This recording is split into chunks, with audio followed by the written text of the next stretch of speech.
Hello everyone, welcome to the Mumbai Law Study channel. Here you will get a bare act explanation, study notes and so many things, and everything you will get in a simple and easy language. So this is our most important question series जे की आता आपली चालली आहे for semester 2. First इयरचं semester 2साठी आपण important questions बघत आहोत. तर त्याच्या सिरीजमध्ये ऑलरेडी 3 सब्जेक्ट झालेले आहेत. आता आपला आजचा सब्जेक्ट आहे एन्व्हायरमेंटल लॉ. आता एन्व्हायरमेंटल लॉमध्ये बरेचसे ॲक्ट आहेत जे की ॲक्टचे थोडे प्रोव्हिजन्स तुम्हाला माहीत पाहिजे. संपूर्ण ॲक्ट आपल्याला स्टडी करायचे नाही आहेत, थोडे प्रोव्हिजन्स आपण स्टडी करणार आहोत. तर ह्यामध्ये मेन तुमचा जर तुम्ही मॉड्यूल वाईज जर बघायला गेला तर तुम्हाला आहे एन्व्हायरमेंट म्हणजे नक्की काय आहे.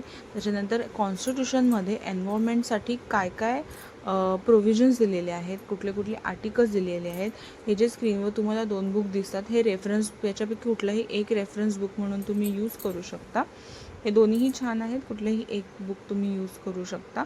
आमच्या कॉलेजमध्ये हे दोन्ही बुक अवेलेबल असतात, सो आम्ही कोणतंही एक बुक रेफर करतो. दोन्ही पण तेवढेच चांगले आहेत, प्रोफेसरनी रिकमेंडेड केलेले बुक्स आहेत. सो तुम्ही एकदम निवांत होऊन हे रेफर करू शकता. So you can see here module wise मी इथे पण तुम्हाला क्वेश्चन दिलेले आहेत मागच्या 3 व्हिडिओप्रमाणे. मॉड्यूल 1मध्ये एक्झॅक्टली एन्व्हायरमेंट काय आहे, कॉन्स्टिट्यूशनमध्ये त्याची काय अमेंडमेंट केली आहे. पूर्वी कॉन्स्टिट्यूशनमध्ये एन्व्हायरमेंटबद्दल काही आर्टिकल्स नव्हते, प्रोव्हिजन्स नव्हते, पण आता ते दिलेले आहेत. त्याच्यानंतर तुम्हाला इंडियामध्ये एन्व्हायरमेंट लॉ काय आहे हा एक्सप्लेन करायचा आहे.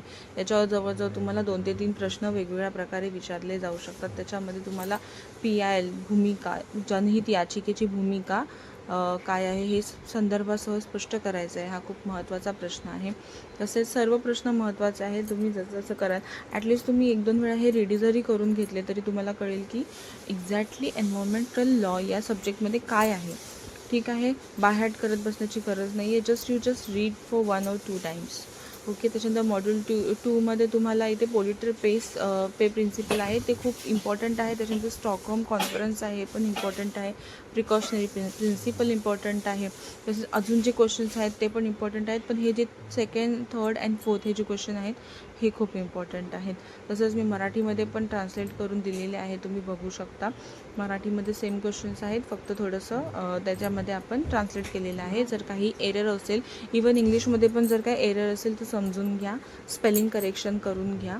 ठीक आहे. त्याच्यानंतर आता तुम्ही बघताय की जसं की हे मॉड्यूल 2चे मराठीमधले क्वेश्चन्स आहेत, तर हे तुम्ही व्यवस्थित करा. लघु नोट जिथे दिलेले आहेत, शॉर्ट नोट जिथे दिलेले आहेत ते तुम्हाला 6 मार्क्ससाठी येणार आहेत, आणि जिथे तुम्हाला दिलेलं नाही आहे ते तुम्हाला 15 मार्क्ससाठी येणार, 13 मार्क्ससाठी येणार आहे. सो हे तुम्ही लक्षात ठेवा.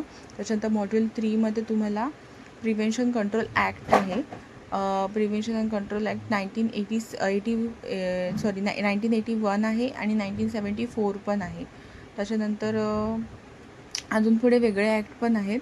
एन्व्हायरमेंटल प्रोटेक्शन अँड 1986चा पण आहे. बऱ्याचशा ॲक्टची नावं जी आहेत ती सेम आहेत, त्यामुळे त्याच्या पुढचं इयर लक्षात ठेवा. कुठला प्रश्न विचारला आहे तो लक्षात ठेवा. नावं आणि इयर, हे ॲक्टची नाव आणि त्याचं इयर यामध्ये गोंधळू नका, कारण आन्सर तुमचं चुकू शकतं. आणि जवळजवळ सेम असतं, फक्त एखाद दुसरा प्रोव्हिजन, एखाद दुसरा सेक्शन थोडासा वेगळा असतो.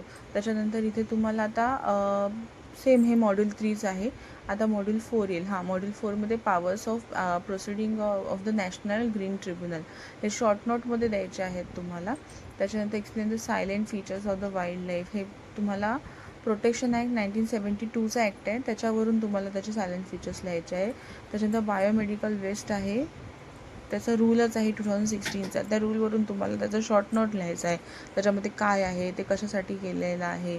त्याच्यानंतर घनकचरा व्यवस्थापन शेवटचा प्रश्न आहे, नियम 2016, सेम तोच आहे. तर त्याचा नियम वेगळा, म्हणजे वेगळा नियम आहे, वेगळा कायदा आहे, त्याच्यावरून तुम्हाला त्याचा आन्सर्स लिहायचे आहेत. हे आन्सर्स तुम्ही तुमच्या बुकमध्ये बघू शकता. जसं की तुमच्याकडे जाबवाला असेल किंवा तुमच्याकडे मी सांगितलेले रेफरन्स बुक असतील, त्याच्यामध्येही तुम्हाला याचे आन्सर्स मिळून जाईल.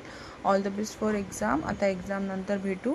तसेच मी शॉर्ट्समध्ये तुम्हाला नोट्स आणि इम्पॉर्टंट अजून क्वेश्चन्स देत राहील. तर thanks for watching. Like, share and subscribe.